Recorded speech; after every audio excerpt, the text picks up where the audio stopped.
Jeremy Doku alivyopageuza Anfield kuwa uwanja wa maonyesho.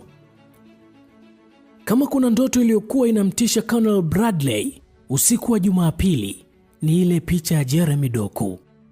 Picha ambayo ilibeba taswira halisi ya mateso na ukatili unaostawi kwenye nyayo za Jeremy Doku.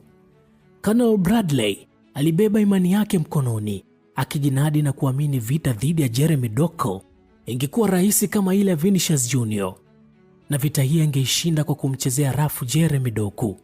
Aliamini ndio njia pekee ya kushinda vita hiyo isiyohusisha bunduki, lakini bado ushindi ulichagua kusimama upande wa Doku na kuacha tabasamu kwenye uso wa Colonel Bradley likienda likizo isiyo na malipo.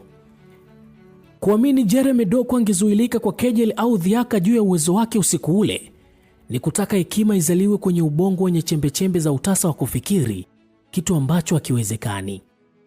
Kabla ya mechi dhidi ya Liverpool, Jeremy Doku alihudhuria Ghana kufanya utakaso wa miguu yake, akiomba ruhusa mizimu ya Kigbo kufanya ufufuo wa kipaji chake kilicholala usingizi wa kifo.